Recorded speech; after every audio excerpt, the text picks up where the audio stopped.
പറ്റാത്തോലും നല്ല വിഷമമുണ്ടല്ലേ സർ? കൈകാലൊക്കെ വിറയ്ക്കുന്നുണ്ടോ? എടാ താൻ അവിടെ മിണ്ടായിരുന്നേ.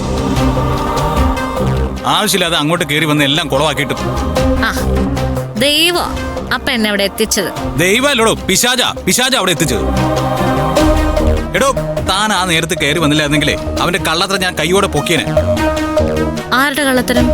ആ രഞ്ജിത്തിന്റെ. എടോ അവൻ താൻ കരുതുന്ന പോലെ പാവമൊന്നും അല്ല. അവൻ വെള്ളമടിക്കും.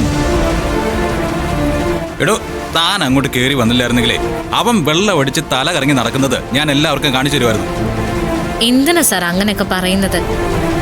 ആ പാവത്തിനെ കുടിപ്പിക്കാൻ നോക്കിയിട്ട് സാറിന് എന്ത് കിട്ടാനാ? എടോ തന്ത്രി താൻ വെറുതെ. എടോ തനിക്കെന്താ പറഞ്ഞാ മനസ്സാവാത്തത്? അവൻ ആ കാണിച്ച വിനയുണ്ടല്ലോ, തന്റെ മുമ്പിൽ കാണിച്ച അഭ്യാസമാണോ അഭ്യാസം? അത് കള്ളമാണ്.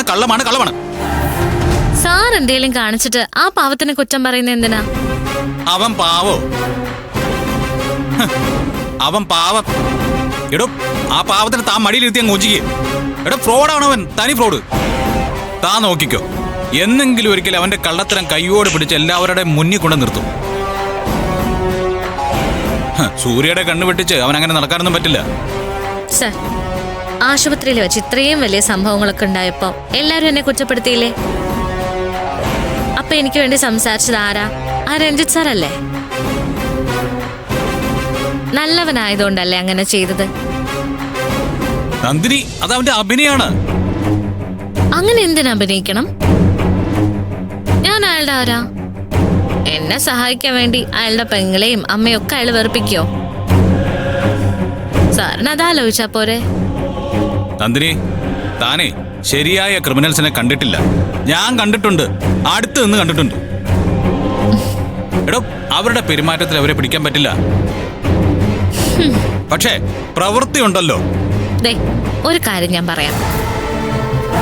രഞ്ജിത്തിനെ കുറിച്ച് പറഞ്ഞു ഭ്രാന്ത് കയറി. അതുകൊണ്ട് എനിക്ക് കുടിച്ചേ പറ്റൂന്ന് പറയാനാണ് ഉദ്ദേശമെങ്കിൽ ഞാൻ സമ്മതിക്കില്ല. സാർ, നമ്മുടെ തമ്മിലുള്ള കരാർ ഓർമ്മയുണ്ടല്ലോ സാറിന്? കുടിച്ചാ താനും കുടിക്കുന്നല്ലേ? ആ, എന്നാ അടുത്ത് വെച്ച് അങ്ങ് കുടിക്കും. എന്നിട്ട് ഇവിടെ തല കുത്തി അങ്ങ് നടക്ക്. എടോ എന്താ? എടോ എനിക്ക് തന്നോട് പിണക്കൊന്നുമില്ല. എന്റെ പ്രശ്നം മുഴുവൻ ദേ അവനോടാ. തനിക്ക് എന്നോട് പിണക്കുണ്ടോ? കുടിക്കാൻ നോക്കിയതിൽ കുറച്ച് പിണക്കുണ്ട്. എടോ എനിക്ക് കള്ളൊന്നും കുടിക്കേ വേണ്ട. എടോ അവൻ ആ കുപ്പി തുറന്ന് അങ്ങനെ എന്റെ മുമ്പിൽ കൊണ്ട് വെച്ചതാ. അതെങ്കിലും താനൊന്ന് വിശ്വസിക്കോ? ആ, അത് ചിലപ്പോ ശരിയായിരിക്കും. ആ, ഈ ദുബായിന്നോ അമേരിക്കന്നൊക്കെ വരുന്നവര് ചിലപ്പോ ഈ കുപ്പിയൊക്കെ കൊണ്ടുവരാറുണ്ട്. അല്ല, അത് കൊണ്ടുവന്ന് വെച്ചിട്ട് സാർ എന്തിനാ തുറക്കാൻ സമ്മതിച്ചേ? ഞാനിത് കഴിക്കില്ലെന്നങ്ങ് പറഞ്ഞാ പോരായിരുന്നോ? എടോ അത് അവനെ ഒന്ന് ടെസ്റ്റ് ചെയ്യാൻ വേണ്ടിയിട്ട് ഞാൻ ഒരു പ്ലേ നടത്തി. ഇതേ, ആര് ടെസ്റ്റ് ചെയ്യാനായിട്ടാണെങ്കിലും കള്ളു കുപ്പിയുടെ അടുത്ത് പോവരുത്. എനിക്കത് കണ്ടാ സഹിക്കില്ല സർ. ആ ശരി, വിട്, അതെല്ലാം വിട്ടുകള. അല്ല, അവന്റെ കാര്യം പറഞ്ഞ് നമ്മൾ തമ്മിൽ പിണങ്ങുന്ന എന്തിനാ? എടോ തന്നോട് പിണങ്ങി കിടന്നാലേ എനിക്ക് ഉറക്കം വരില്ല. എനിക്കും അങ്ങനെയാ. എന്നാ പിന്നെ താൻ പിണക്കം തീർത്തിട്ട് കിടന്നു. എങ്ങനെയാ പിണക്കം തീർക്കണ്ടേ? അതിപ്പോ ഞങ്ങൾ ആണുങ്ങളാണെങ്കിൽ പോട്ടളിയാ എന്നൊക്കെ പറഞ്ഞ് ഞാൻ കെട്ടിപ്പിടിക്കും.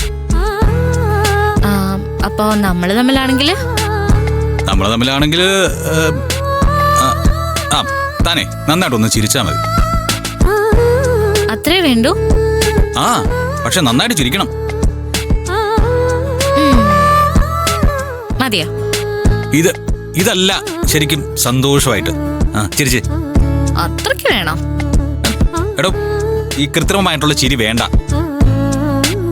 ഈ ആത്മാർത്ഥമായിട്ട് മനസ്സിന്റെ ഉള്ളിൽ നിന്ന് വരുന്ന പോരട്ടെ ഇത് ഓക്കെ. ഇനി കിടന്നാലേ തന്റെ ചിരിക്കുന്ന മുഖം മാത്രമേ എന്റെ മനസ്സിലുണ്ടാവൂ. അപ്പൊ ഓക്കെ, ഗുഡ് നൈറ്റ്.